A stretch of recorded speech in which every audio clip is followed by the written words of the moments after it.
Welcome to me ఇంటి వంట by Lakshmi. మీ ఇంటి వంటలో ఈ రోజు పొడి బియ్యం పిండితో చాలా టేస్టీగా కరకరలాడే పునుగుల్ని ఎలా ప్రిపేర్ చేసుకోవాలో ఈ వీడియోలో చూపించేస్తున్నాను. చూసారు కదా ఎంత కరకరలాడుతూ వచ్చేసాయో.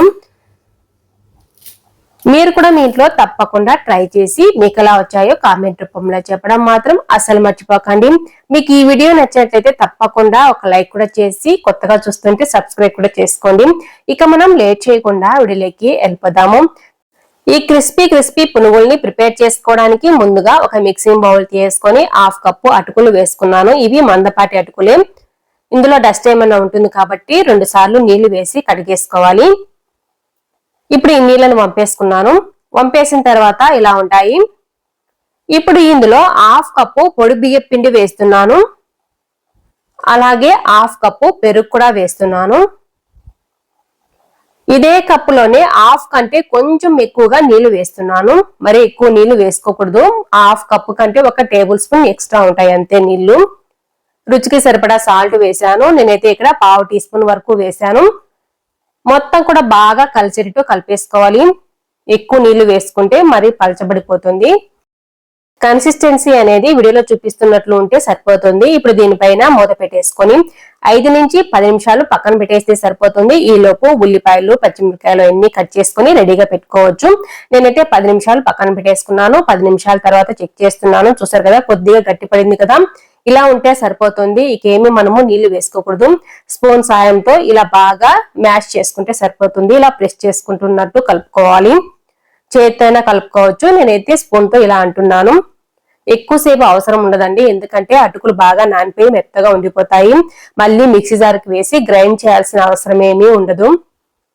ఇలా కలిపేసుకున్న తర్వాత ఒక మీడియం సైజు ఉల్లిపాయను చిన్న ముక్కలుగా కట్ చేసుకున్నాను. వాటిని ఇలా చేతితో నలిపి వేస్తున్నాను. అలాగే 2 పచ్చిమిరపకాయలను చిన్న ముక్కలుగా కట్ చేసుకున్నాను. వాటిని కూడా వేస్తున్నాను. కొద్దిగా కరివేపాకు కూడా వేస్తున్నాను. అలాగే సన్నగా తరిగి పెట్టుకున్న కొత్తిమీర కూడా వేస్తున్నాను. 1 టీ స్పూన్ జీలకర్ర కూడా వేసుకోవాలి. టేస్ట్ బాగుంటుంది. 1 చిటికెడు వంట సోడా వేస్తున్నాను. ఎక్కువ వేసుకోకూడదు, ఆయిల్ పీల్చేస్తాయి. 1 టీ స్పూన్ పచ్చిశనగపప్పు కూడా వేస్తున్నాను. తినేటప్పుడు అక్కడక్కడ తగులుతూ చాలా బాగుంటాయి. ఇప్పుడు మొత్తం బాగా కలిసేటట్టు కలిపేసుకోవాలి. 1 చుక్క నీళ్లు కూడా వేసుకోకూడదు.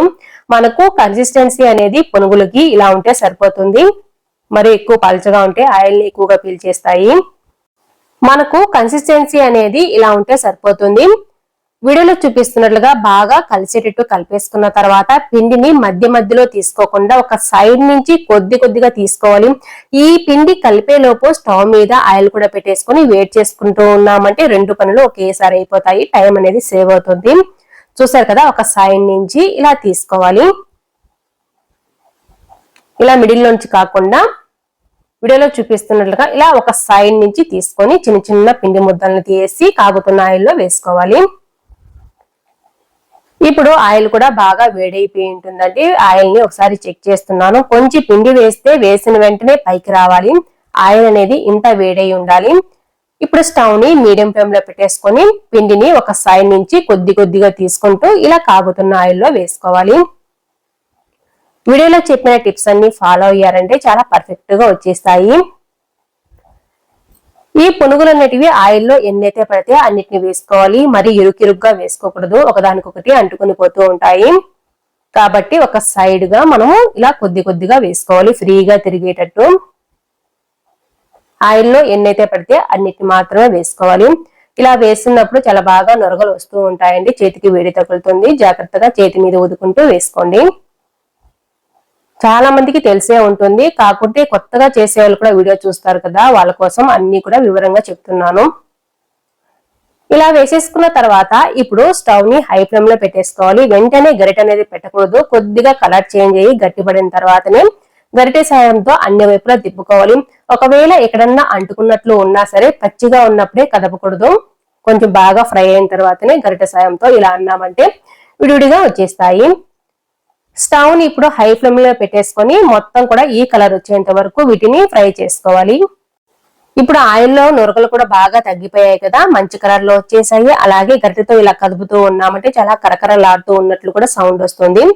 ఇప్పుడు వీటిని పక్కకు తీసుకోవచ్చు. ఒక పేపర్ నెప్కిన్ వేసుకున్న బౌల్లో వేసేసుకున్నామంటే ఎక్స్ట్రా ఆయిల్ ఏమైనా ఉంటే పేపర్ నెప్కిన్ అబ్జర్వ్ చేసుకుంటుంది. అంతేనండి, చాలా సింపుల్ గా ఎక్స్ట్రా క్రంచీగా ఉండే పునుగుల్ని ప్రిపేర్ చేసుకోవచ్చు అప్పటికప్పుడే. ఈ రోజు 10 నిమిషాల్లో చాలా ఈజీగా ప్రిపేర్ చేసుకోగలిగే కాన్ఫ్లెక్స్ మిక్చర్ ని ప్రిపేర్ చేసుకుంటున్నాము. పిల్లలు ఎప్పుడైనా స్నాక్స్ అడిగినప్పుడు ఈ విధంగా చాలా ఈజీగా తక్కువ టైంలో ప్రిపేర్ చేసుకోవచ్చు అండి. చాలా టేస్టీగా కూడా ఉంటాయి. తప్పకుండా ట్రై చేయండి. మీరు ట్రై చేసే ముందు వీడియోని మాత్రం ఎక్కడ స్కిప్ చేయకుండా చూసిన తర్వాతే ట్రై చేయండి. ఇక మనం లేట్ చేయకుండా వీడియోలోకి వెళ్ళిపోదాము. ముందుగా స్టవ్ మీద ఒక కడాయి పెట్టేసుకొని ఆయిల్ వేసుకున్నాను. చూసారు కదా, కాన్ఫ్లెక్స్ అనేటివి ఇలాంటివి దొరుకుతాయి సూపర్ మార్కెట్స్ లో, ఎక్కడైనా సరే చిన్న షాప్స్ లో కూడా దొరుకుతాయి. ఇవైతే 1 కప్పు వరకు తీసుకొని కాగుతున్న ఆయిల్లో కొద్దిగా వేసుకొని వీటిని ఫ్రై చేసుకోవాలి. చూసారు కదా, ఒకటి వేసి చెక్ చేస్తున్నాను. ఇలా బాగా వడియాలు వచ్చినట్టు వచ్చేస్తాయండి. ఇవి వడియాలు మనము ఆయిల్లో వేసినప్పుడు ఎలా అయితే ఫ్లఫీగా వస్తాయో అలా వచ్చేస్తాయి.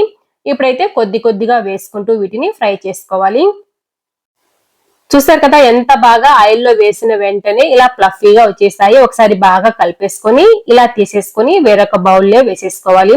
ఎక్కువ టైం ఏమి తీసుకోదు, మనకు వడియాలు ఎలా అయితే ఫ్రై చేసుకున్నంత టైమే పడుతుందంతే. మిగతా అన్నిటినీ కూడా ఇలాగే ఫ్రై చేసుకొని బౌల్లో వేసేసుకుంటున్నాను. ఇలా వేసుకున్న తర్వాత ఒక 1/2 కప్పు వరకు పల్లీలు వేసుకున్నాను. డ్రై ఫ్రూట్స్ మీకు ఇష్టం వచ్చినవి వేసుకోవచ్చండి. ఇంకా జీడిపప్పు, బాదం పప్పు కూడా వేసుకోవచ్చు. నేనైతే పల్లీలు వేసుకున్నాను. అలాగే 1/2 కప్పు వరకు పుట్నాల పప్పు కూడా తీసుకున్నాను. వీటిని ఎక్కువసేపు వేయించాల్సిన అవసరం లేదు, పుట్నాల పప్పు ఆల్రెడీ వేయించినవే కాబట్టి. కొద్దిగా కరివేపాకు, ఒక 5-6 వెల్లుల్లి రెబ్బలను కొద్దిగా చిదిమి వేసాను ఆయిల్లో. ఇలా కొద్దిగా ఎర్రగా వచ్చిన తర్వాత వీటిలోనే వేసేసుకున్నాను. ఇలా వేసుకున్న తర్వాత ఇందులో మీ రుచికి సరిపడా సాల్ట్ వేసుకోవచ్చు. నేనైతే 1/2 టీ స్పూన్ వరకు వేస్తున్నాను. అలాగే 1/2 టీ స్పూన్ కారపొడి కూడా వేస్తున్నాను. 1/2 టీ స్పూన్ గరం మసాలా కూడా వేస్తున్నాను. మీకు ఇష్టమైతే చాట్ మసాలా కూడా 1/2 టీ స్పూన్ వేసుకోవచ్చు. అన్నిటిని కూడా ఇలా బాగా కలిసేటట్టు కలిపేసుకుంటే కాన్ఫ్లెక్స్ మిక్చర్ అనేది రెడీ అయిపోయినట్టే. చూసారు కదా, చాలా సింపుల్ గా మనము కాన్ఫ్లెక్స్ మిక్చర్ ని ప్రిపేర్ చేసుకున్నాం కదా. మరెందుకు ఆలస్యం, మీరు కూడా మీతో తప్పకుండా ట్రై చేయండి. మీకు ఈ వీడియో నచ్చినట్లయితే తప్పకుండా ఒక లైక్ కూడా చేయండి. అలాగే కొత్తగా చూస్తుంటే సబ్స్క్రైబ్ చేసుకోవడం మాత్రం అసలు మర్చిపోకండి. మీ ఫ్రెండ్స్ కి, రిలేటివ్స్ కూడా షేర్ చేయండి. Thanks for watching.